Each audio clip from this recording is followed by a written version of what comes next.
नमस्कार दोस्तों। आज बहुत दिन बाद आप लोगों के बीच आने हुआ और आने का कारण है कि सखा परिवार की कुछ अपडेट, कुछ सखा परिवार में हुई तब्दीलियां, कुछ नई चीज़ें, तो उनके संबंध में आपको अपडेट देना है। और हमेशा की तरह अपडेट देने का सिर्फ मकसद इतना है ताकि आप देख सको कि एक सन्यासी अपने जीवन की लड़ाइयाँ कैसे लड़ता है, एक सखा परिवार के निर्माण में किस तरीके की दिक्कतें आती हैं और क्या क्या जीवन में जो है वो संघर्ष करने के निर्माणों की तरफ जो है वो प्रयास करेंगे। अभी लास्ट जब मैं आप लोगों के बीच आया था लाइव, तो मैं एक मूवी की बात लेके आया था, भूमि। भूमि आप लोगों ने जिन्होंने नहीं देखी हो, एक बार वो भूमि जरूर देखें। तमिल पिक्चर है। उस भूमि मूवी देखने के बाद बहुत कुछ चिंतन चले। उस समय जिस समय हमने ये मूवी देखी, उस समय हम लोग पहाड़ों में एक आश्रम के निर्माण के लिए जगह देख रहे थे। कुछ मित्रों के सहयोग से वहां पे उसको बनाने की बातें चल रही थी। उस मूवी को देखने के बाद मुझे लगा कि शायद आज के हालातों में इस देश को, इस दुनिया को आश्रम से ज्यादा जरूरत है कि कुछ प्रैक्टिकली रूप से उतर के ऐसा किया जाए जो दुनिया के हित में हो। उस हित को देखते हुए जो है, उस मूवी को देखने के बाद विचार आया कि क्यों ना थोड़ी जमीन ली जाए, कुछ खेती बाड़ी शुरू की जाए, वहीं पे एक सखा परिवार, एक आश्रम बने जिसमें 100, 150, 200 लोग रहें और वो सब मिलके खेती बाड़ी करें, उसको एक बिजनेस का रूप दें और लोगों को अच्छी फसल, अच्छी सब्जियां मुहैया कराएं, ऑर्गेनिक सब्जियां हम पैदा करें। इस तरीके के विचारों पे जो है वो हम लोगों ने आना शुरू किया। लेकिन किसी भी कार्य को करने से पहले उसकी चिंतन, उस पर रिसर्च, जो भी चीजें होती हैं वो करना जरूरी मुझे लगा। तो हम लोगों ने बहुत सारी चिंतन किए। ऑर्गेनिक खेती के संबंध में बहुत सारी बातें हम लोगों ने देखी। तो ऑर्गेनिक खेती में सबसे बड़ी जो समस्या हम लोगों ने महसूस की, वो ये महसूस की कि ऑर्गेनिक खेती एक तरीके से संभव ही नहीं है तुरंत। क्योंकि जिस खेत में हम ऑर्गेनिक खेती करेंगे, उसमें जो हम बीज लगाएंगे, वो ऑर्गेनिक खेती का बीज का मतलब है कि मासूम बीज। और जो आजकल बीज बाजार में आते हैं हाइब्रिड और सब, ये ताकतवर बीज होते हैं, इनमें तगड़े ज्यादा होते हैं, इनमें जो वो खाते हैं खाद और सब, उससे वो ज्यादा ताकतवर होते हैं। और वो इतने ताकतवर होते हैं कि खाद भी और ताकत अपने अंदर ले सकते हैं और उससे और ज्यादा पैदावार कर सकते हैं। लेकिन ऑर्गेनिक का मतलब है मासूम बीज। तो अगर हम 10 बीघे, 50 बीघे का एक टुकड़ा लेके वहां पे ऑर्गेनिक खेती कोई व्यक्ति शुरू करता है, तो जो हजारों एकड़ खेत पड़ोस में है जहां पे ऑलरेडी हाइब्रिड बीज लगे हैं और उनके हाइब्रिड बीजों के बढ़ने के लिए जो खाद और यूरिया दी जा रही है, उसकी पावर इन खेतों में भी पहुंचती है। इसलिए इन खेतों में वो सब्जी करने वाले ज्यादातर लोग नुकसान में गए हैं। कुछ लोगों ने सफलता पाई है, तो वो है जिनके टुकड़े थोड़े से रिजर्व हैं, या फिर पहाड़ों पे इस तरीके की खेती थोड़ी संभव है, या फिर संभव यह है कि कम से कम 4-5 साल तक उसमें प्रयास लगातार किए जाएं और इतनी ज्यादा खाद और सब दी जाए कि रिवर्स जो है वो एक एनर्जी तैयार कर सकें। तो बहुत सारे लोगों से मेरी बात हुई जो इसको कर रहे थे, तो ज्यादातर लोग नुकसान में गए, कर्जदार हो गए, कुछ लोग बहुत परेशानी की हालत में पहुंच गए, और थोड़े से लोग जिन्होंने ऑर्गेनिक चीजों पे काम किया, किसी ने ऑर्गेनिक जो है वो गुड़ बना लिया, किसी ने ऑर्गेनिक जो है वो दूध, वो घी बना लिया, या और भी इस तरीके की ऑर्गेनिक चीजें किन्हीं लोगों ने बना भी ली। जो बना ली तो उसमें दूसरी समस्या आई कि मार्केटिंग जो है वो उसकी नहीं कर पाए। मार्केटिंग ना कर पाने के कारण वो कंपटीशन में हारे। जीवन की ज़रूरतें हैं, तेज़ी से दुनिया बढ़ रही है, उसकी वजह से भी उनको दिक्कतें हुई। तो वहाँ पे भी एक ड्रॉबैक उनके हाथ लग रहा है। इन सबको देखते हुए जब मेरी बात हुई तो मुझे सलाह दी कुछ लोगों ने, और वो मुझे सलाह थोड़ी सही लगी। निश्चित ही सलाहें लेनी पड़ती हैं, मैं भी लेता हूँ, लेकिन करता अपने मन की हूँ। तो वो सलाहें जो थी वो ये थी कि स्वामी जी थोड़ा मार्केटिंग की तरफ काम करें। अगर मार्केटिंग भी आप कर सकते हैं तो मैन्युफैक्चरिंग और मार्केटिंग दोनों मिलकर एक जीत हो सकती है। उद्देश्य सिर्फ यही है कि इस पूरे काम के पीछे कि जिस तरीके का भोजन लोगों को उपलब्ध हो रहा है, जिससे बीमारियां बढ़ रही हैं, वो बीमारियां बढ़ने के कारण और तरीके की दिक्कतें बढ़ रही हैं, हमारा एनवायरनमेंट खराब हो रहा, बहुत तरीके की बातें हैं। तो उसका समाधान निकालने के लिए कि इन सब चीज़ों को करने के बाद एक ऐसी मार्केटिंग तैयार की जा सके जो अच्छे फल दे। आजकल किसानों की एक समस्या है, न्यूनतम समर्थन मूल्य नहीं मिलता। न्यूनतम समर्थन मूल्य भी दिया जा सकता है। इसी संबंध में सब्जी के संबंध में भी जानकारियां ली कि सब्जियां जो हैं वो मार्केट में जो होलसेल रेट उठती हैं उससे 10 गुना रेट लगभग बिक जाती हैं कोई कोई सब्जी। तो ये भी एक चीज देखी। तो काफी सारी चीजें देखने और जानने के बाद जो है वो मुझे लगा कि पहले हम थोड़ा सा मार्केटिंग की तरफ काम करते हैं। तो ये केवल बातें नहीं रही, इस पर रिसर्च चली। काफी दिन से मैं आप लोगों के बीच आया भी नहीं। आज से हम लोगों ने यहाँ सखा परिवार के सारे बच्चों ने सब्जी का काम शुरुआत किया है। आज सुबह सब्जियां लाई गई हैं, अच्छी सब्जियां मार्केट से देख के लाई गई हैं। शाम से आज उसकी बिक्री शुरू होगी। उसके लिए जो भी और इंतजाम होते हैं, चाहे ई रिक्शा हो, लोडर हो, और चीज़ों की भी व्यवस्था की गई और उसको एक अच्छे ढंग से एक प्लान्ड वे में एक बेचने का आज से हम लोग शुरुआत कर रहे हैं। निश्चित ही आप सबका प्रेम, आशीर्वाद, इसकी ज़रूरतें पड़ती हैं, सहयोग की भी पड़ती हैं। बहुत से लोग होंगे जिन्हें इसके संबंध में नॉलेजें होंगी। मैं एक चीज़ कहूँगा, कृपया करके वो अपनी नॉलेज को एक आरोपण के रूप में हम पे ना थोपें। अगर उनके पास नॉलेज है तो सहयोग देने के लिए आगे बढ़ें।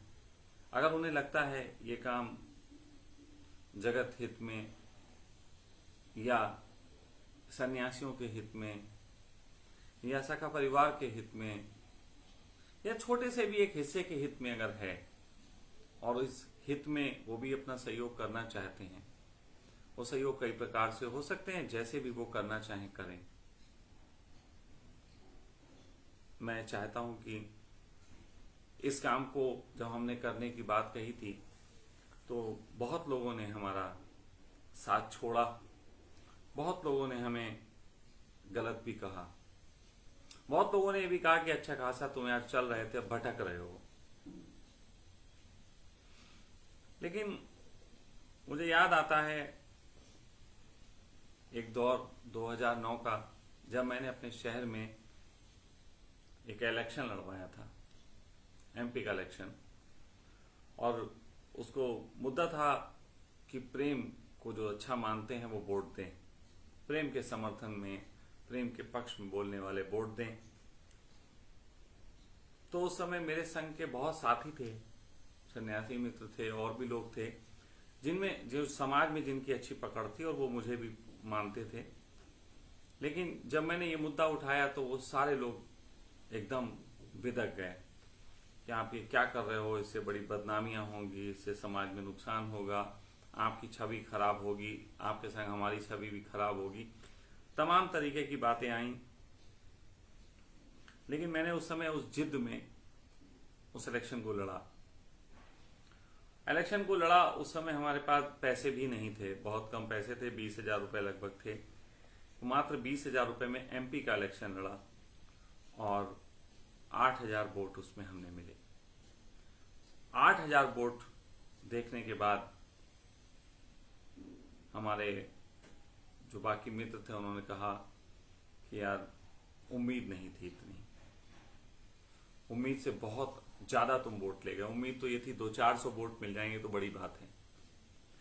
तो मैंने कहा मित्र, अगर तुमने साथ दे दिया होता सबने हमारा, तो ये 8 नहीं होते, तो ये 80 होते। और अगर उस समय वो 80,000 वोट मिले होते तो आज भारत की राजनीति में प्रेम भी एक बहुत बड़ा मुद्दा होता। लेकिन उस समय के लोगों की गई थोड़ी सी भूल आज प्रेम के मुद्दे को शायद कहीं तक भी छू नहीं सकती। प्रेम की विचारधारा और प्रेम की बात जिसकी बहुत जरूरत है इस समय दुनिया में, वो खो गई सिर्फ कुछ लोगों के साथ ना देने की वजह से। कोई नहीं, जीवन है, युद्ध है, लड़ा जाता है। आज भी वही स्थिति है कि एक गाना सुनता हूं कि जिंदगी मौत ना बन जाए संभालो यारो, खो राहत चैनो अमन, मुश्किलों में है वतन। जब ये सुनता हूं तो आंसू आते हैं। वर्तमान में अपनी स्थिति को देखता हूं और एक सामान्य नजरिए से अगर सोचूं तो क्या जरूरत है, देश जल रहा है, दुनिया जल रही है, जलने दो, हम तो मजे में हैं। लेकिन अगर एक डिब्बे में आग लग जाए, बहुत बड़ा डिब्बा हो और उसमें एक छोटी सी चींटी कहीं हो और चींटी सोचे मैं तो सुरक्षित हूं, आग दूर है, बहुत दूर है, तो ये ज्यादा दूर नहीं है, ये एक दिन उस तक भी पहुंचेगी। आप में से जो भी लोग ये सोचते हैं कि दुनिया में उनकी सब सुकून चल रहा है, कोई दिक्कत नहीं है, क्या जरूरत है कुछ कहने की, तो मैं कहता हूं कि ये जो आग लगी हुई है डिब्बे में, ये आप तक भी पहुंचेगी, मुझ तक पहुंचेगी। मैं आपके डर से नहीं, लेकिन निश्चित ही एक योद्धा होने के कारण और एक दृष्टि रखने के कारण मैं पहले से लड़ने की सोचता हूं। ये भी जानता हूं कि जितना आसान दिखाई देती हैं चीजें उतनी आसान होती नहीं। दिखाई देता है कि क्या है, सब्जी उठेगी और बेची जाएगी, नहीं नहीं, इतना आसान नहीं। हम 20 दिन से इस पे मेहनत कर रहे हैं और जितनी मेहनत और जितना धन इसमें लगा है, इसको सिस्टमेटिक ईमानदारी से करने में, एक लीगल तरीके से करने में, ईमानदारी से करने में, हर चीज का पालन करने में जितना वक्त इसमें लगा है, जितना धन इसमें लगा है, उसमें कोई और व्यवसाय भी हो सकता था, सिर्फ व्यवसाय की बात होती। लेकिन व्यवसाय का वो रूप हमने इसको पकड़ा है जो हर व्यक्ति को छूता है, हर व्यक्ति की जिंदगी पे इफेक्ट डालता है। भोजन एक ऐसी चीज है जो शायद कोई भी व्यक्ति ऐसा नहीं जो कहे कि हमारे घर में भोजन नहीं पकता। ये जिंदगी पे बहुत बड़े इफेक्ट डालता है। भोजन को करने की दृष्टियां, मैं इस पे धीरे धीरे बहुत सारे वीडियो बोलूंगा कि कहां कहां भूलें हो रही हैं भोजन को लेके, लेकिन हमने इस चीज को छूने की कोशिश की। आज वो शुरुआत हो रही है। सफलता असफलता जीवन के खेल हैं। निश्चित ही जो लोग मुझसे नाराज हो रहे होंगे, मुझे नहीं समझ रहे होंगे, मैं उनसे कहूंगा कि आप थोड़ा सा सोच के देखें। मैं क्या करने की कोशिश कर रहा हूं।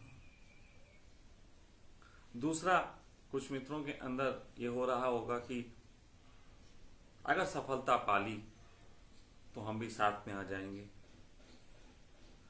ऐसे लोगों से कहना चाहूंगा कि तुम दूर हो, इसकी वजह से सफलता नहीं हो सकती, तुम्हें अभी से साथ आना चाहिए। बहुत से लोग बेरोजगार हैं, अगर सही से ये चीज चली तो बहुत लोगों को रोजगार मिल सकता है। एक नवीन ढंग से एक रोजगार की व्यवस्था हो सकती है, और इससे ये नहीं है कि जो सब्जी का व्यापार कर रहे हैं उनका व्यवसाय छिन जाएगा। हम कुछ इस तरीके से कर रहे हैं कि उनके व्यवसाय पे भी असर ना पड़े। एक नए तरीके की जो है वो प्लानिंग के साथ इसको किया जा रहा है, जिसको पूरा एक्सप्लेन करना वीडियो में संभव नहीं। बस इतना ही कहना चाहता हूं कि सखा परिवार अपनी जिम्मेदारी जो उसकी स्वयं के अलावा जगत के प्रति भी है, और जगत के प्रति जिम्मेदारी जो व्यक्ति नहीं निभा सकता, वो स्वयं के प्रति जिम्मेदारी भी ईमानदारी से नहीं निभा सकता। वो स्वयं के प्रति जितनी जिम्मेदारियां निभाने की बात करता है, उसमें कहीं ना कहीं बहुत मिलावटें हैं जो जीवन में दुख लाती हैं। सखा परिवार दुखी तो कम से कम नहीं होता। सखा परिवार तकलीफ में आता है, कष्ट में पड़ता है, दुखी नहीं होता है। तो सखा परिवार की इसी खूबी को देखते हुए मैंने इन सारे बच्चों को इस दिशा में धक्का दिया है। आप सबसे मेरा विनम्र निवेदन है कि आने वाले समय में इस चीज के संबंध में जितनी भी बातें निकल के आती हैं उनको पहले शांति से चिंतन करें, फिर कमेंट्स करने की कोशिश करें। बाद में सहयोगी बन जाएंगे, इसके बजाय अभी सहयोगी बनने की कोशिश करें। साथ ही साथ अगर ये कार्य सफल असफल जो भी होगा, आने वाले वक्त में इसकी सभी सूचनाएं मैं आपको दूंगा और पूरी ईमानदारी से इस काम को करूं, इसके लिए मैं खुद में संकल्पबद्ध हूं और मैं चाहता हूं कि आप सबका प्रेम मुझे मिले। सब्जी के इस नए कार्य में बच्चे आज शाम से आपके लिए फोटो और जो भी चीजें होती हैं सो कॉल्ड वो डालने लग जाएंगे, आपको दिखने लग जाएगा हम लोग किस तरीके से कार्य कर रहे हैं। और फिर हम ये भी बता पाएंगे कि जो मार्केट में चल रहा है उसमें कमियां कहाँ हैं, अगर फेल होते हैं तो कहाँ से फेल हो रहे हैं, सफल होते हैं तो किस तरीके से सफल हो सकते हैं। और मैं चाहूंगा अगर सफलता हाथ लगी तो मैं उसको इस ढंग से आपको बताऊं कि फिर इस दुनिया में बहुत से लोग, बहुत से अच्छे लोग अपने अपने शहरों में इस कार्य को शुरू कर सकते हैं। ये मैं एक प्रयोग पूरी ईमानदारी से कर रहा हूं। आप सबका अपनी नजर इस काम पे, सखा परिवार पे जरूर बनाए रखें। सखा परिवार जो भी करता है वो आपकी जिंदगी से कहीं ना कहीं कुछ ना कुछ रिलेट करता हुआ जरूर होता है। आप सबके जीवन में भी वो सब कुछ ना कुछ चल रहा होता है जो सखा परिवार में होता है। लेकिन बहुत से लोग हैं जो उन्हीं चीजों को चलने से दुखी होते हैं, लेकिन सखा परिवार को वो देखेंगे और वो जानेंगे कि ये एक सरलता से गुजर जाते हैं इस चीज से। तो आज बहुत दिनों बाद आपके बीच आया, अपने दिल की बात कही।